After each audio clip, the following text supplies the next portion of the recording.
Welcome back to another episode of Psychocinematic. Today, my guest is Matt Likely, and he is a production designer on From. He's also worked in the art department on some other projects you've probably heard of, like Robert Eggers's The Lighthouse and Hobo with a Shotgun, and many more. I'm excited to talk to him about his work on the sets of From and learn more about his career as a whole. So with that, here's Matt. Thank you so much for taking the time to be here. I got to say, the sets are incredible. Anyone who's watched the show knows that. You and the entire art department are clearly killing it. And I can't really think of a job that would be more of a production designer's dream than basically sculpting this entire town from nothing and having like the sandbox to play with on a show like this. Yeah, 100%. It's the production designer's dream come true, and I'm happy to get into it with you. I'm stoked, and thanks for having me on. Yeah, of course. And so I have so many questions about From that I almost forgot to check your IMDb before I even, did this interview. I didn't realize that you were an art director on The Lighthouse, and I'm ashamed to say that I haven't actually seen The Lighthouse myself, but I am curious. Did that give you like a little bit of a shoe in with the lighthouse in this in this show, or is that just coincidence? Number one, you got to check out the movie. It's Yeah. really, really good. Yeah, yeah, for sure. And that was like a huge turning point for me in my career. I was the art director on the Lighthouse, and it certainly made making the Lighthouse on From a lot easier. Every Mhm. every time we do it, we learn the shortcuts and the tricks and that sort of thing. But the Lighthouse was a killer project and super fun. We built that from scratch too. Just like From, everything in the movie The Lighthouse was built from the ground up. All that existed to start with was the land that everything sits on. So the lighthouse itself and all of the outbuildings, like the keeper's house and all that stuff, designed and built from scratch, and was a great training ground for me to sort of figure out how it's done and learn and all that sort of thing. But when the lighthouse came up in From, we were like licking our chops. We're like, oh, this is cool. We get to do this again, and it's different because in From, the lighthouse and the lens and all of that is like, it's cracked and starting to be destroyed and that sort of thing. So it was another take on it for us where it didn't need to be so pristine and that sort of thing. So it was cool and a challenge again because it was just different enough. Hmm. Yeah, that seems like, I don't know, I guess just like serendipitous that it all worked out that way. So I also saw that you worked on Hobo with a Shotgun, which is a nice little piece of film history because that was the second of three movies that have been made from the Grindhouse trailers. So, and that was assistant art director, right? Yeah, we had like a super small art department on that one. There was basically just two of us in the sort of core art department. So we all did a little bit of everything. But that was another great experience. Like Jason Mhm. Eisner is a killer director, and that project was like nuts to work on. Like so cool. Like full of heart. And like stretched every last dollar to like what you see on screen. But that's a I'm glad you mentioned it, and I'm glad you know it because that's a huge sort of film in Halifax's and Nova Scotia's film history for sure. Gotcha. I didn't know that was shot there as well. Yeah, yeah, So totally. is pretty big film industry in Halifax? It like relatively speaking, it's been super busy. The last I want to say 5 or 6 years type of thing. We've been on a real sort of good run of good projects, and for me personally too. And there's slow periods. Hmm. Usually slower in the winter and that sort of thing. Although you probably know we shot, from season three all through winter. So this wasn't Yeah. one of those years that was slow throughout the winter season. But now we have a small but mighty film industry here, and it's like, full of talent that people probably don't realize till they come here and shoot something here. And then, word of mouth spreads. People always come back with something else, Yeah. and are always impressed by the crew here. So I have nothing but good things to say about, living here, shooting here. It's Hmm. awesome. Yeah, that is awesome. Did the fact that you live in Halifax help you get the job, or was it just kind of it just so happened that you were in the running for, this position, or how'd that all work out? So for the most part, like when I first started in the industry here, production designers were always brought in from elsewhere, whether it was Toronto or uh, somewhere in the States. That was just the way that it was. And then, you know, I've just come up honestly through the art department here. I started as a graphic designer in the art department doing graphic design for props and signage and that sort of thing, and then eventually worked my way up and started adding to my skill set designer, concept artist, all that sort of thing. So at some point I just art directed the Lighthouse and a couple other big TV series, and then it's all getting jobs in the film biz is all about like what you've done previous to that. So it's like sometimes hard to get over that final hump to get a sort of head of department position. But for me, it's just Mm, like I built up enough experience and credits, and I have to thank the producers that took a chance on me to start to design smaller stuff and then bigger stuff like From, because you need to get your foot in the door. You have to have your friends and that sort of thing, people having your back, and you have to get the opportunity first of all. No matter how good you are, you have to be given the opportunity to prove it that you can do it. And I was given that opportunity, and it's been off to the races since then yeah. for sure. How do the roles vary between art director and production designer? I think like from film to film and then from team to team, it's Mm, different for sure. Like I probably honestly still have a lot of art director in me in terms of how I approach the job. But um, I've been on teams where like the production designer is like not necessarily getting their hands dirty all the time, and it's sort of like a more overseeing of everything, and I try to approach it a little bit different where I'm sort of right in the mix. I like to pride myself on knowing how to do kind of each role within the art department and that sort of thing. So probably to the annoyance of some people on my crew sometimes, that sort of thing. But you have to rely on your crew big time too. And I'm lucky to have like a really, really wicked crew from the yeah. top. Um, but yeah, classically it's like designer is responsible for the overall look, and then the art director helps make that vision come true, nuts and bolts and organization and that sort of thing. But we blur the lines a lot on the shows that I do, and everybody's sort of in the mix. Everybody has a seat at the table and that sort of thing. Nobody's idea is shut down, that sort of thing. So for us, it's pretty open, but it's different. It depends on each project and each department. How large is your guys' art department for From? So like in the core art department itself, there's myself, the designer, Mike Hall, my art director. And then we have the full-time set designer, sometimes bring in other set designers when we need full-time graphics. Claire, she's amazing. She does a lot of the iconic stuff that you see, the Clary's peach can, that's like named after her.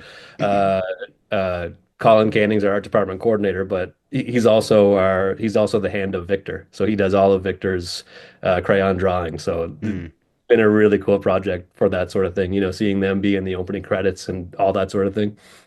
Uh, and that's basically our core team in the art department. Now, aside from that, we have a great big construction team that are killer, great big scenic artist team that really get to shine on this show because we're doing cool stuff. Like not just that it's like old and worn down the town and all those finishes are so cool and weathered, but like the stonework they do, like the faux stonework for the lighthouse and the church and all that sort of thing, and then the caves as well. They really get to shine on that sort of thing, and that team's led up by Kevin Lewis, and he's incredible. He worked on the lighthouse with us and in Chapel Wait before From and now From, and yeah, he's like the best of the best, and his team are just killer. We have like a killer props team and set tech team, and greens is like a huge thing on From. We're in the woods all the time. We're constantly having to like make the forest just a little bit better. We're shooting on our back lot a lot in the woods, and we keep finding new ways to make that interesting. So we mm. have we have a big team and again it's in the same kind of thing where we're like blurring lines between departments too, where we're all like on set on the day we're all helping each other out and that sort of thing. Yeah.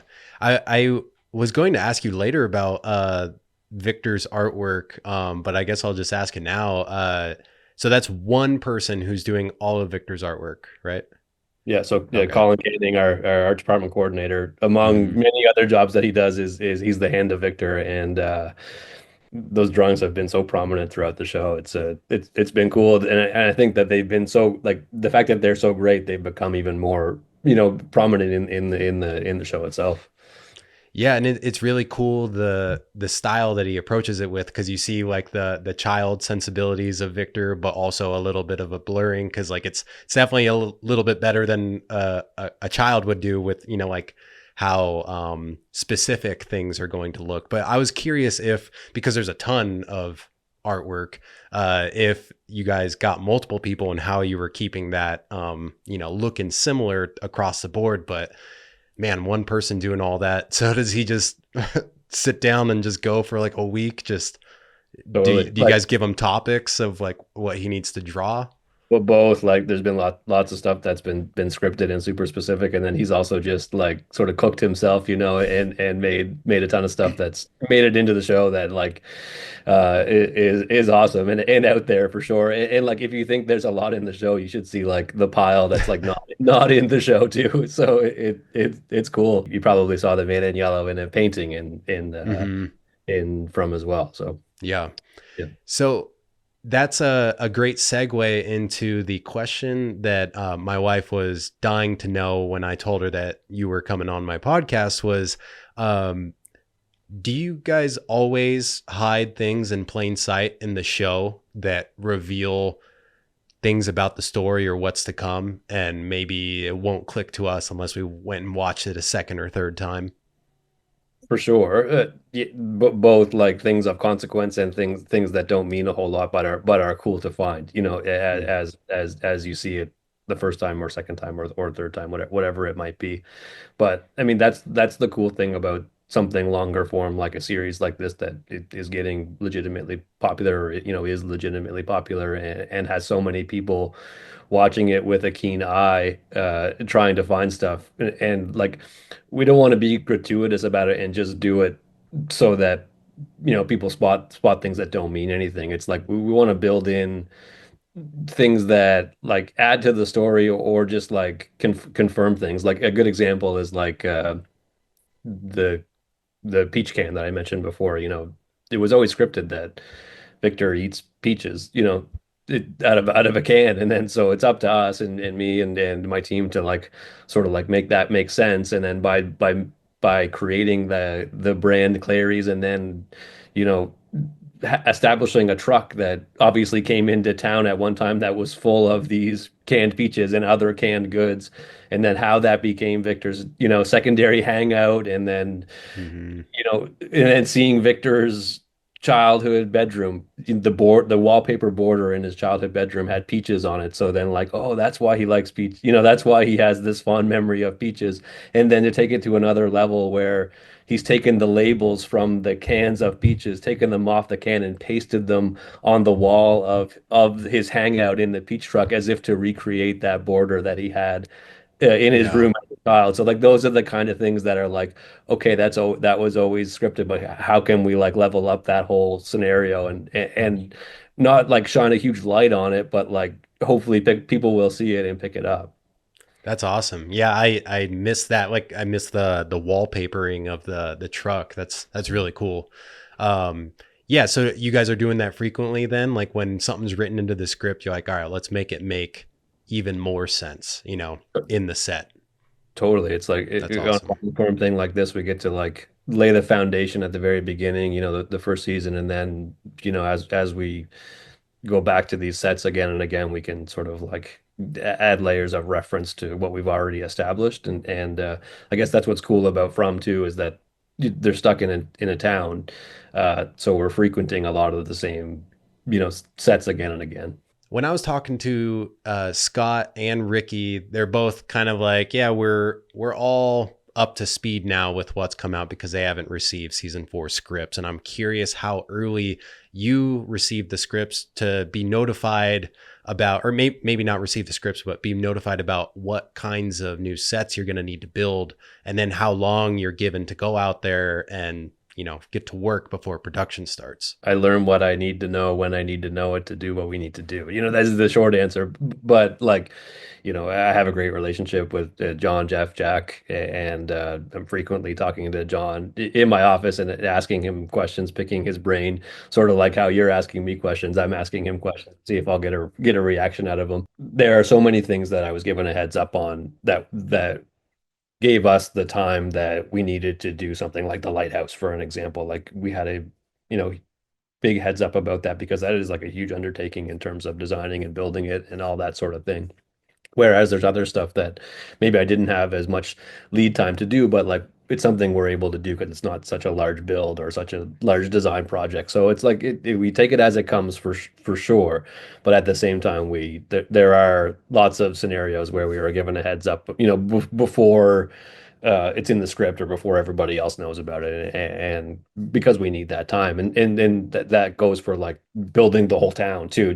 We there was a lot that wasn't in those first few scripts that we got that we needed to know to be able to lay the groundwork for what was to come Mhm. in the series. So it's been really great that way. Yeah, I was so speaking of the town, I'm curious if you can recall about how long it took to build that all. Because I mean, for the show to start, all that main Yeah. stuff needs to be built.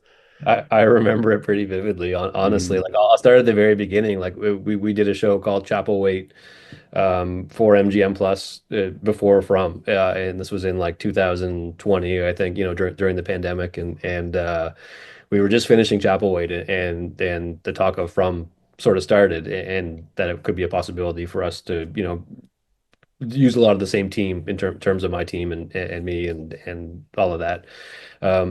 And so I got to read the first two episodes of From, and I remember like being floored by how great it was. It was like a mix of like Stephen King and Lost, I think is what, Mm. this was before, like honestly, I thought in my head, I'm like, this is giving me Lost vibes in the best way. But there was no, like, in my mind, there was no connection. Like I didn't know that Jeff Pinkner was involved with From, and didn't have that connection to Lost, nor Jack, who directed a ton of episodes of Lost and was very involved in that. But this was a totally separate thing. This was just like a vibe thing. I was like, this has Lost vibes and very much Stephen King.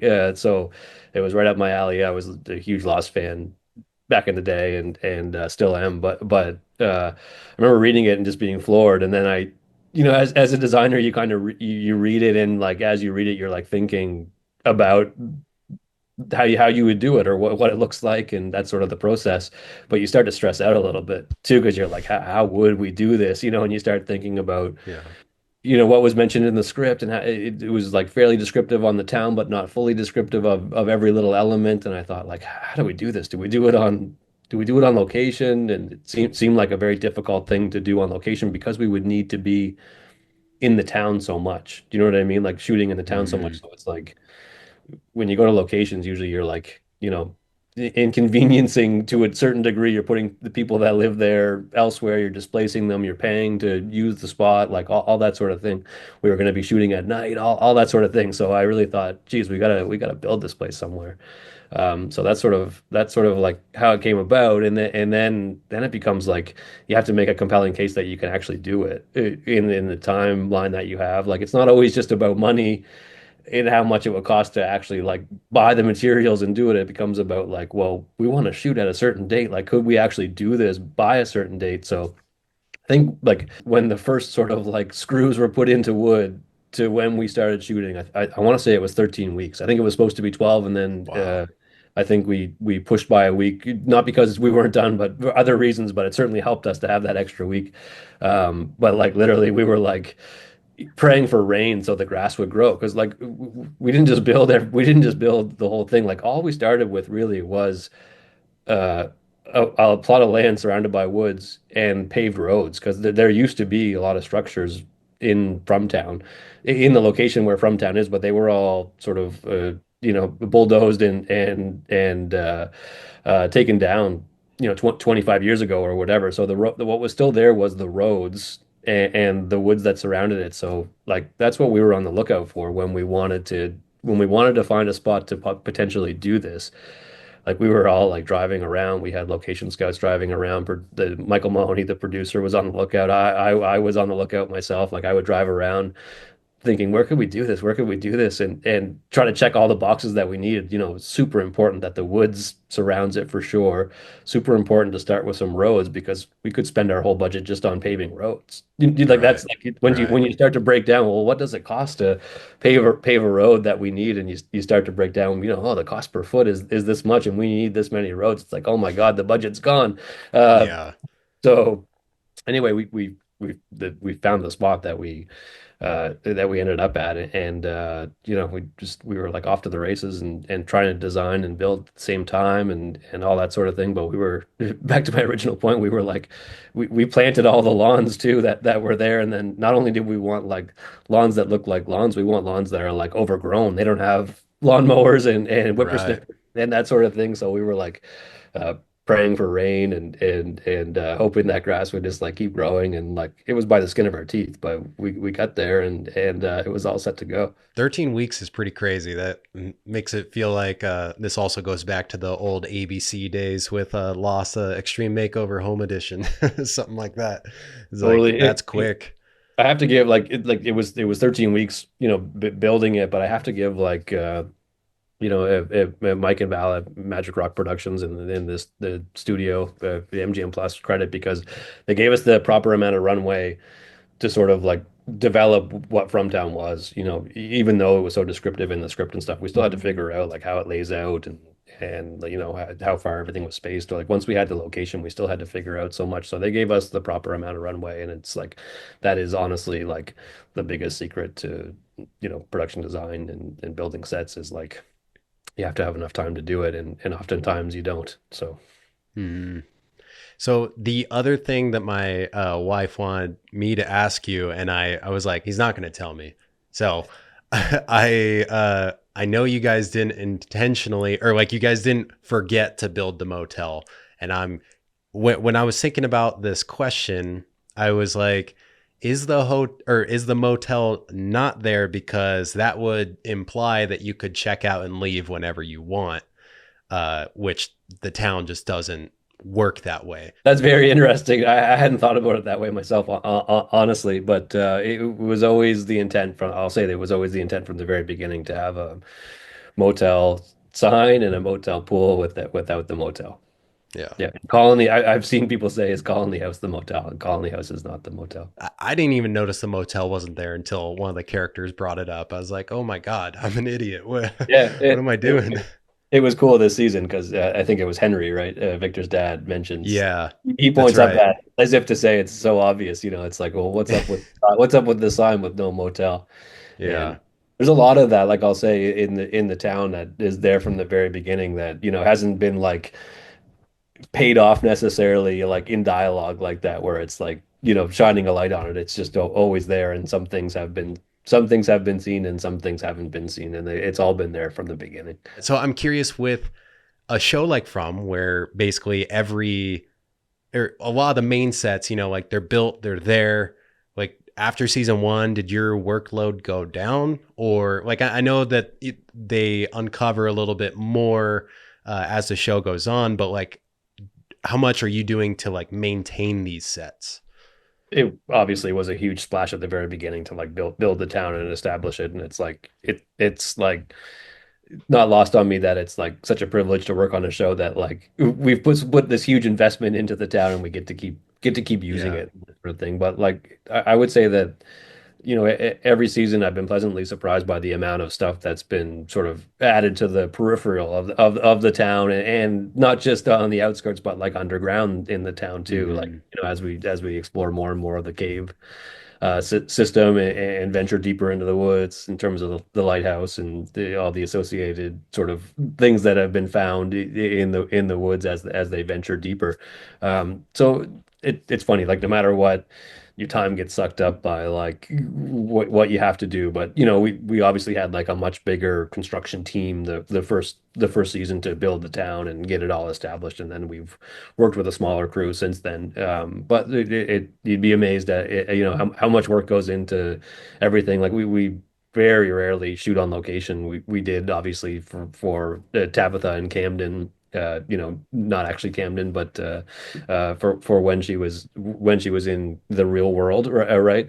So we were on location for that, and then we've done that very little except for at the very beginning of season one in terms of the Matthews family driving and stuff like that. So we shoot it all on our back lot at the town that we've built, and in the studio too. We have a couple of stages,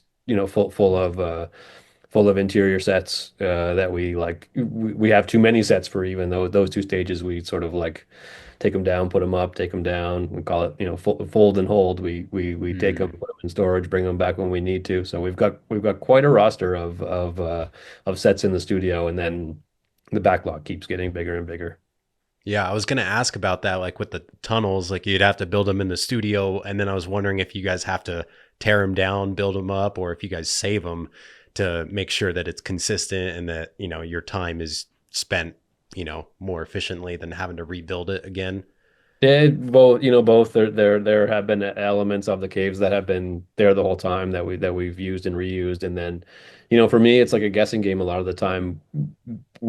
I have an idea of what I think we might need in terms of, the caves as an example. Like, we have multiple cave sets, obviously, and it's like once we go through and use them a couple of times, then I can see, like, I can only guess how they're going to shoot it to a degree before we actually shoot it. And then we shoot it, and I start to realize, oh, well, maybe this is like we don't need as much as we've done, or we really need more in this area. So you take that part down and reconfigure it and reuse the materials and all that sort of thing.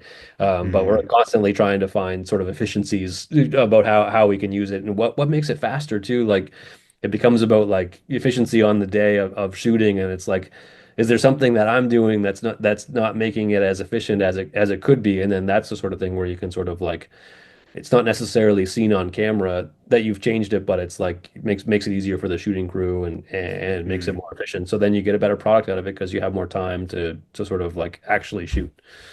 Gotcha. You have really great behind the scenes videos. And if anyone listening hasn't seen those, definitely check them out. I think you have two of them on your YouTube, one on Vimeo, but they're on your Instagram, which I'll link. When the build is happening for the tunnels, it looks super overwhelming with just the 2x4s and whatnot. But Yeah. once you guys start having a little bit of lining, there's red lines going across, and I'm curious what that is. If that's maybe just like a tape, or like It's just is that yeah. like an indicator or something? No, it's just that's just tape basically. So like Okay. our method in a nutshell is like, we map it out like to a degree.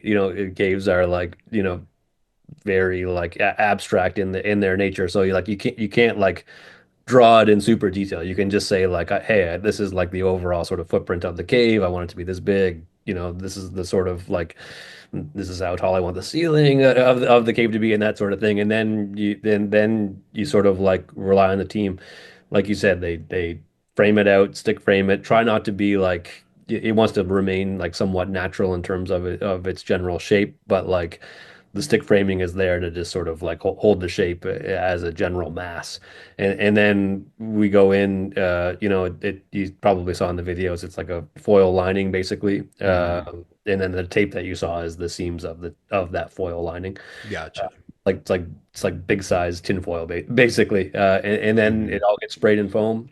And then we go in and we actually take um, actual silicone imprints of real sort of like slate and rock. We go off to locations and sort of like take big chunks of real stone texture, and then have those as a mold that then we can repeat. So then we pour those textures into plaster and foam and that sort of thing, and then that gets sort of put up as the final layer, and then we can add big chunks of foam where we think we need it, and then it all gets painted like, you know that's the final touch, like that, and that's where the real sort of like artistry of it all comes in, is like it gets Wow. gets painted and finished, and then when we're on the shooting day, we're like wetting it down, and it's like a real dirt floor and all of our cave sets. So we're getting better and better at it. We're learning. It's like I said before, like when we do the second lighthouse, it's a lot easier the second time around. It's the same thing with the Hmm. caves. Our methods get refined, and Kevin and his team, they kill it. And I just find like when we make a new one, then it makes the older ones like not as good. So now we want to like we want to like Gotcha. read them all at all times. So um, Yeah. it's cool. And by the way, thanks for the shout out on the making of videos like that. Yeah. They like. that's what keeps me going through production in a funny way. Like I started that on the Lighthouse actually. We I did a behind the scenes video of like, I could just tell from the beginning on the Lighthouse that it was going to be a no, on the Lighthouse the movie, I should say, not the Lighthouse in From. Hmm. I could just tell from the beginning that that was going to be a cool project and something that meant a project that meant something to sort of like the film industry here and that sort of thing. So I started to document it, on my drone and on my phone basically, and was trying to take as many videos and pictures as I could all throughout, and then sort of put that together. I like to put these together like in a weird way. I put them together when we're still in production, like as we finish the shooting part of the production. I want to like edit these and like capture the spirit of like what it was like for us and like what the feeling was and that sort of thing. It sounds funny, but like it's like our busiest time at the end of the production, but like I somehow want to do that while we're still shooting. And then I show it to the crew, to the art department crew at the end to say, hey, like look what you did. Like this is like incredible. Because honestly, like when I came up through the industry, like we did so many cool things on so many different projects, but you just like you finish the project and it airs and then it just goes away. You know what I mean? You Yeah. like it goes like the sets go in a dumpster and goes off on their way and on to other things and oftentimes don't work together again. And then like, you talk about it and you might have photos and stuff like that. But to me, I wanted to have like a documentation of like the cool stuff that we do and to show people like a glimpse behind the curtain of like, hey, you watch this and it's cool and it looks right. But like, do you know how much work it took for it to look right? Do you know what I mean? Like Right. I wanted to show everybody. So that started for me on the Lighthouse, and I've pretty much done that for every project since then. And I'm getting better at it too. I think, or knowing when those moments are going to be that I need to sort of like shoot it and stuff like that. And honestly, it pulls me through production. Like we do a lot of like early mornings, obviously, and we get tired by the end of it. It becomes a real slog, right?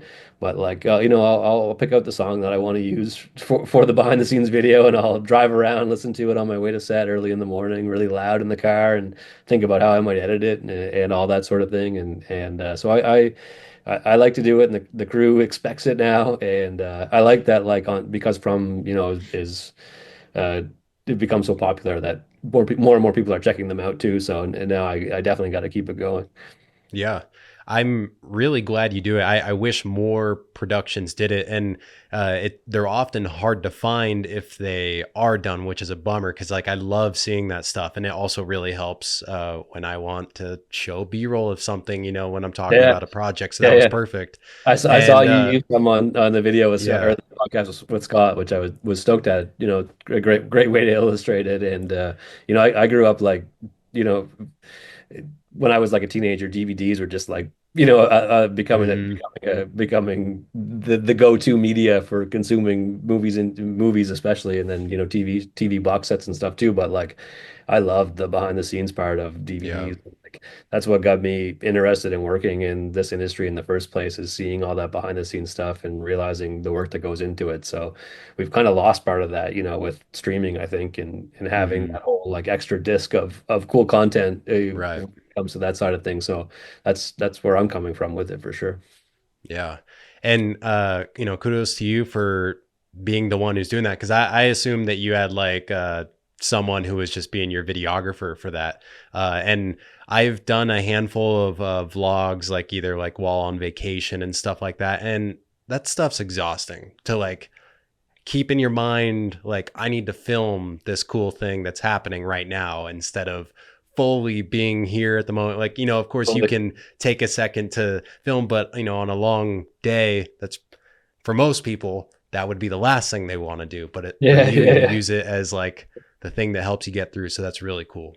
Yeah, yeah, t totally. It's great that we can have like a phone in our pocket. That like Hmm. it would be a lot harder to do this if it wasn't for like the great video quality of an iPhone and that sort of thing. So like it's great that I have a decent camera in my pocket at all times and to do it. So that makes it easier. But yeah, thank you. Yeah. And it's also cool that you use a drone for it too, because it's interesting seeing like the wind turbines Oh out yeah, in the yeah, yeah, distance yeah. and The like the the stuff that gets um painted out in yeah, the exactly. section of the show, but you can see, yeah, that they're in close proximity to us all the time. Yeah. Yeah, Yeah, totally. those little details are cool. So I'm curious with Jim and Tabitha's RV. when it, flips over, are there things that you guys are doing to make it easier to shoot in or more pleasant looking to shoot in, even though it's a vehicle? It feels like Yeah, there's not much you can do, but I'm guessing that you guys probably did do a lot. no matter what, it's super hard to shoot in, no matter how, Yeah. no matter how efficient we've tried to make it. But we do have a we do have the interior of the RV on stage, so it's like Mm, we you know season one we sourced an RV, we actually crashed it, all that sort of thing. But then we copied that same RV and rebuilt the whole thing in the studio. We wow. didn't get another RV and put it in the studio on its side. We literally copied it and built another version of it from scratch so that it could be sort of turned over in the studio. But then also, we use what are called, wild walls basically on studio sets that are like walls you can put in and remove depending on where the camera's looking, and it sort of allows you to have a camera position outside the set but inside the set, if that makes sense. Hmm. So that the RV is, tricked out with a lot of those sort of wild walls and stuff, but it's still like a very small space to shoot in. And you can't like, it's the sort of thing where you can't like make it too big to make it easier to shoot in, because then it's not going to look right. You can Right. cheat to a certain degree a little bit bigger, but you can only go so far with that. So it is, you can ask any crew member, it's a difficult set to shoot in, but it's a lot easier than it would be if it was the actual RV laying on the floor of the woods. Yeah. Yeah. Yeah. That's insane that you guys completely rebuilt the interior without buying another same model RV. I We don't even know where you'd begin. we definitely harvested some one of a kind things, but Hmm. a lot of the cabinetry and all that stuff was just built over again. Gotcha. Yeah. Man. And then I saw in one of those behind the scenes videos, someone puncturing the windshield on the RV. So you guys get to also damage it and dress that up and, do it however you like. There's a lot of that. Like, I think it's a common theme in those making of videos where I have art director Mike Hall in there either smashing the Lighthouse lens, which by the way he was like instrumental in, like we built that Lighthouse lens like in-house fully, like Hmm. CNC cut the acrylic, like the figured out the math on how to make the lens actually work and all that stuff. But yeah, I think it's a common theme of him sort of like smashing something in one of the videos. It was the RV in season one, and then the Lighthouse lens in season two. Hmm. So speaking of smashing things, Jim's house when it like caves in, uh, did you guys, like I saw in the video that you guys had a like an excavator or whatever, like crushing the house? Did you guys just leave it as is, or what stuff did you do to make it look better if you didn't just crush it? Yeah, so but that's basically what we did, but like a little more controlled. We like took the top off of the house, got a big crane to come in, pick the top part of the house off, put it on the road beside the house, smashed it, in a controlled fashion, in a way that we wanted to look. We had concept art of how we wanted it to look. I smashed it all up, and then basically put it back on top of the house, and then that covers the exterior basically of it, and then we had to make an interior version of that too, where Jim and Brick and Randall were all trapped, in the house. So then that was done on stage in the studio, and that was a fun one to figure out. Like, though, that's what makes this job fun, is like it's problem solving. It really is. Like, there's a huge creative component to it, obviously, and that's a big part of the job. But like, problem solving is another big thing, and like, how do we do this? And Hmm. that one was cool. We smashed a lot of stuff with with some heavy machinery, and then Yeah. put it back together. Yeah, it looked really cool and convincing, and was a part of you like shedding a single tear watching your house get destroyed, one of the ones that you built for the town, or It does like that just add to it for you? I mean, luckily we had five of the same house, so it was like Yeah, when one was gone, at least there were the others that were still yeah. there. But I will say, like, each of those, we call them the pastoral homes. Each of those houses are identical on the outside in terms of their architecture and shape. They're painted a different color, obviously, but inside the layout was the same, but the finishes were all different. So they had different wallpaper and a few different paint colors and that sort of thing. And the Matthews house was definitely my favorite. And the Matthews house had the question wall, which in season one, if you recall, the Matthews family, like it had all the questions, which we had like a lot of fun coming up with, and then the characters in the show wrote those questions down on the wall. So Yeah. that got destroyed too. But then what was fun is that when we made the collapsed house set in the studio, we were like, well, what was in the Matthews house? So what would have collapsed into the basement? So those questions on the question wall were one of those things that we incorporated into the wreckage. And I don't know that it was ever.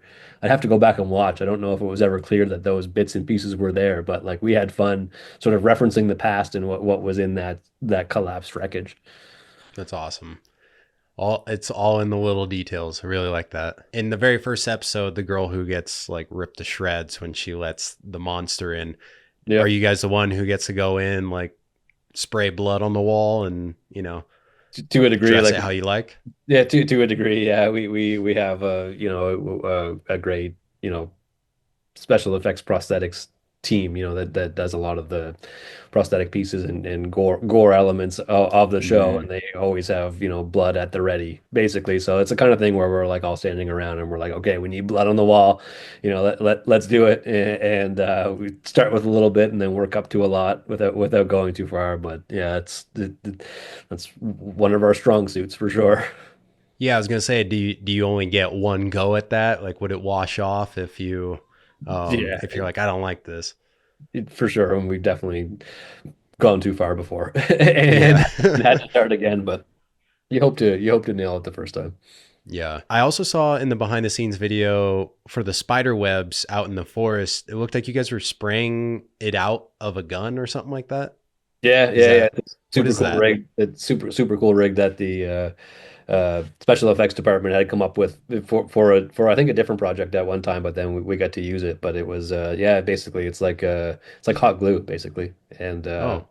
it shoots it out, air powered and also sort of like spins it. So it's a good Mm. way to cover a large area all at once. So that was a challenge. All of that stuff leading up to the finale in season one. So with the lighthouse now specifically, it looked like you guys started building it in a studio and then you brought it out to location. Is that correct? Sort of, yeah, basically. So like when something like this comes along, you want to build the whole thing. You want to build Mm. all 150 feet of it. And when it was time for the lighthouse, the film, the lighthouse tower was like 70 feet tall to the top of the needle, and we built the whole thing.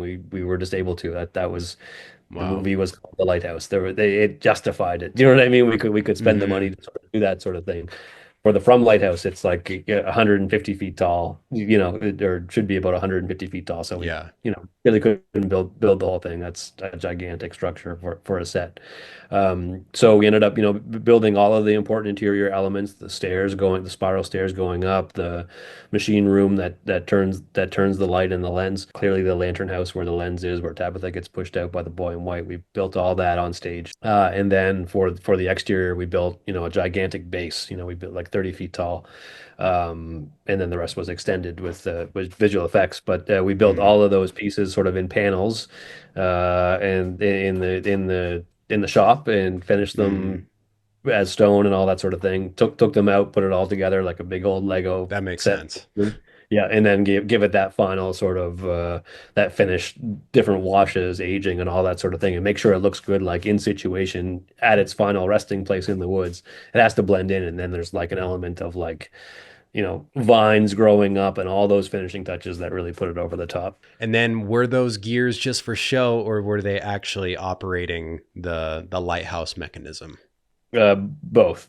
Yeah. Yeah. So, a lot of it's for show, and you Yeah. make it more complicated than it needs to be, basically. But it really did turn. The mechanics did sort of like in part turn the lens. So I'm curious, what is the most or either the biggest problem that you guys face or maybe the most recurring problem. And it sounds like snow was a problem, but I'm not sure where that ranks for you guys. Well, for season three, it's the snow and the timeline. Like it's been a very short amount of time that that the Matthews since the Matthews family has arrived and sort of kicked off what we know as From. So, tracking that timeline, and then the snow added a big time complication to the continuity for season three because it looked amazing. I thought like the it in a show where we're stuck in a town that appears to look the same a lot of the time. It was cool to have a winter element to this season, to season three because Mm, it gave it sort of a different look and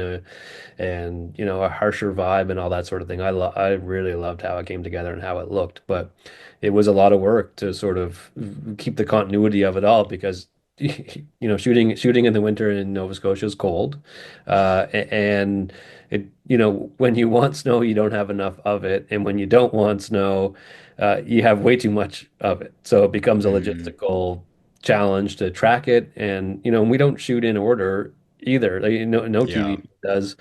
We're all over the place. We shoot 2 episodes at a time. We do a block of shooting, so we are jumping all over the place in the timeline. So it became a big part of my job, honestly, which sounds funny. On season three was to track the snow and where we're at in the story with the snow and what we've established so far, and we're painting ourselves into a corner here and there and trying to figure it out. And we're removing snow overnight and adding snow. I'm generally not in favor of like fake snow, so we were like trucking in, snow and ice and Wow. spreading it all around using snow blowers to move it all around the place. You probably saw it in the making of video. Like Mm, I felt like so much of my making of video for season three was focused on the snow, but that really was a big part of our focus and our special effects department and our greens department. Like it was like over the top good.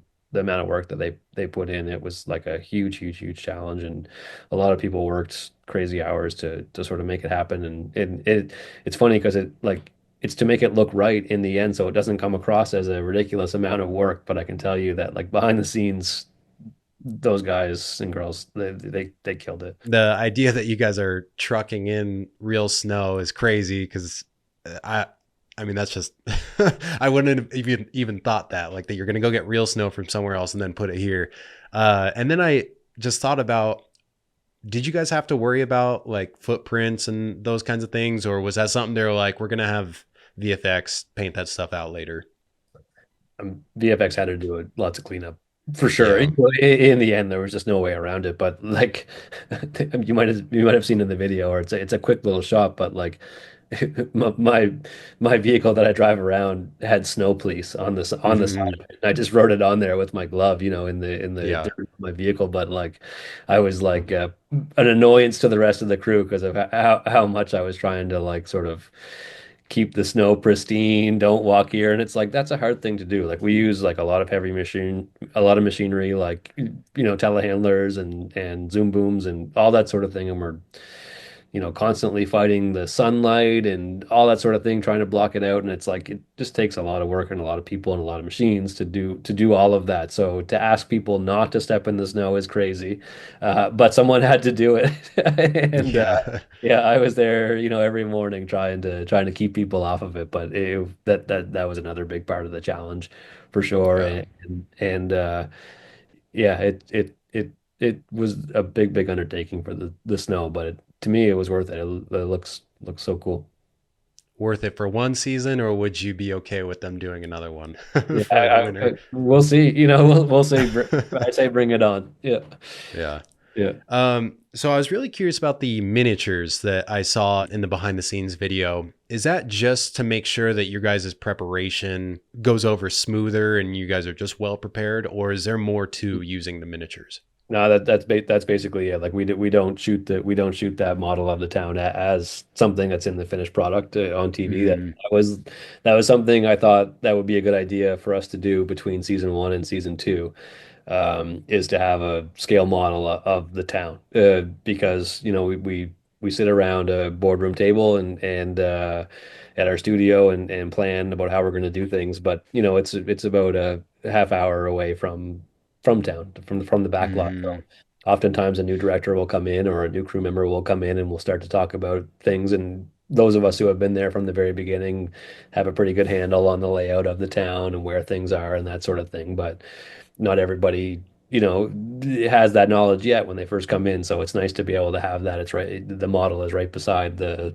big table that we all sit around and we can walk over to the model and reference, oh, here's where the church is in relation to the gas station, and here's where Colony House is and the clinic and all that sort of thing. So it's just a helpful tool to sort of plan. Yeah. Yeah. It's almost like medieval time war plans, It's going to war with this kingdom. Yeah, Just, yeah. we always joke that we could make a pretty good copy of the Game of Thrones intro with the From Yeah. Town model, and it's funny because like we all got really into it. We all had sort of a hand in building it in the art department. Everybody wanted to sort of get in the mix, and so we were learning a lot as we went to build that. We didn't, there was no great miniatures team coming in to make it for us. We built it ourselves, and Wow. we have the town, but now we make what are called the expansion. We call them expansion packs. They're like, we've made the lighthouse. We've made the settlement from season three, and those are like not connected to the main town model, but they're sort of like these offshoot little expansion sets we call them. So You guys, I feel like you would make a killing if you sold them as like the little Christmas towns that people put in their house, like that would be, I'm sure so many people would get Christmas theme from Ville absolutely, season three things. especially. Yeah. Yeah. Yeah. So I'm curious, besides season 4, what is next for you? I've been super fortunate and I've had like the busiest year this year, 2024, that I've ever had in this industry. And we finished shooting season three from in May, and we started it late in 2023 after the strikes were over with. And so it was a super quick turnaround to film season three. And then I just wrapped another project with Jack Bender, actually, The Institute, based on a Stephen King novel of the same name, and we went right into that right after season three. So it's been a great, crazy year, and that was something completely different but similar in a lot of ways. Yeah. And the whole team came over with me, so I'm lucky.